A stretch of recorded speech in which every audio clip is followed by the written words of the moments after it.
School কলেজের শিক্ষার্থীদের জন্য ক্লাসে মোবাইল ফোন ব্যবহার নিষিদ্ধের চিন্তা করা হচ্ছে, বিষয়টা কীভাবে দেখছেন? খুবই পজিটিভ এবং ইতিবাচক একটি সিদ্ধান্ত।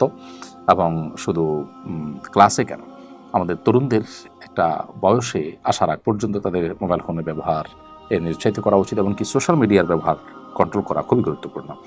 আমার বোন ঢাকায় পড়েন, বাবাকে নিষেধ করলেও উনি বারণ করেন না। নারী শিক্ষার্থী দূরে একা পড়ালেখা করতে পারবে কিনা? যদি মাহরাম নিয়ে আসেন, দিয়ে আসেন এবং সেখানে পর্দার সাথে পড়ার পরিবেশ থাকে, তাহলে হলে থেকে বা আত্মীয়স্বজনের বাসায় থেকে যেখানে পর্দার সাথে পড়তে পারেন, আসা যাওয়া করতে পারেন, সেরকমটি করলে সেটা জায়েজ আছে। সেটা যদি না হয়, পর্দার বিধানে যদি ব্যাঘাত ঘটে, মাহরাম ছাড়া সফর করতে হয়, তাহলে সেটা কিন্তু জায়েজ নয়। আপনি আপনার বাবাকে নিষেধ করেছেন, তারপরেও তিনি করলে তিনি আল্লাহর কাছে দায়ী থাকুন। আপনি বোনকে বোঝাবেন এবং দোয়া করবেন তাদের হেদায়েতের জন্য। জুবাইর লিখেছেন, নামাজ কাজা আদায় করতে কি একামত দিতে হবে?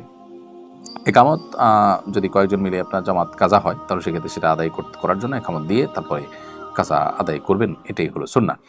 ফিরোজ আহমদ লিখেছেন, অজু করার পর যদি সন্দেহ হয় কাপড় নাপাক কিনা, তাহলে কাপড় পাল্টে আবার অজু করতে হবে, নাকি কাপড় পাল্টে সালাত আদায় করা যাবে? অজু করার পর যদি আপনার সন্দেহ হয় কাপড়ের মধ্যে নাপাক কি আছে, তাহলে আপনি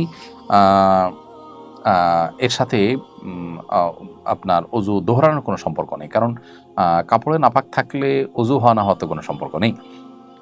অজু করার পর কাপড়ে নাপাক আছে মনে হলে আপনি কাপড়টা পাল্টে তারপরে নামাজ পড়বেন, তাহলে যথেষ্ট হয়ে যাবে।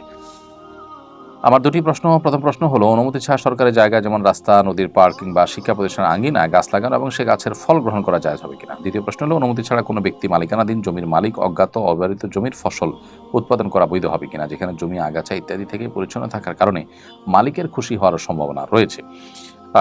প্রথম প্রশ্ন উত্তর হলো যে সরকারি এবং খাস যে সমস্ত জায়গাগুলো আছে, যে জায়গাগুলোতে আপনার ফসল হয়,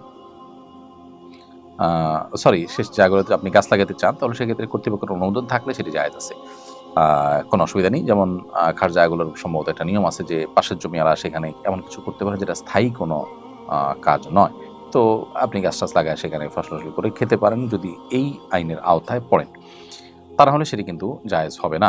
অনুমতি ছাড়া ব্যক্তি মালিকানাধীন জমিরও ক্ষেত্রেও একই কথা প্রযোজ্য, যে অনুমতি ছাড়া আপনি এটা করতে পারেন না। আর যদি তার সম্মতি থাকে তাহলে চলবে, যে আপনি যদি মনে করেন যে তিনি এটা বাধা দিবেন না, তাহলে সেক্ষেত্রে সেটা করতে পারেন।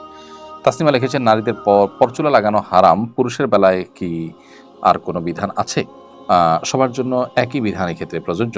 আমরা শরিয়ার বিধান মানার ক্ষেত্রে, এই জাতীয় নিষেধাজ্ঞাগুলোর ক্ষেত্রে নারী পুরুষ সবাই সমান। বিশেষ করে আল্লাহ সৃষ্টিতে পরিবর্তন, বিকৃতি এবং এ জাতীয় যে পদক্ষেপগুলো আছে সেগুলো নাজায়েজ এবং গুনাহ। এমনি আব্দুল সালাম লিখেছেন, আমার নাম আব্দুল সালাম, অনেকেই আমায় শুধু সালাম বলে ডাকে, যেহেতু এটা আল্লাহর গুণবাচক নাম, তাই অনেকে বলছে নামটি রাখা ঠিক হয়নি, তাদের কথা কি ঠিক? আমার কি গুনাহ হবে কিনা? প্রথম কথা হলো যে সালাম আল্লাহ তাআলার এমন নাম যে সালাম শব্দের অর্থটা শুধু আল্লাহর সঙ্গেই বিশেষায়িত নয়, বরং এর বাইরেও প্রয়োগ হয়, বিধায় আপনাকে শুধু সালাম বলে রাখলে গুনাহ হবে না।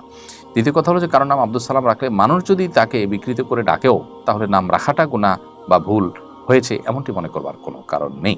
এটা আরেকটা ভুল ধারণা।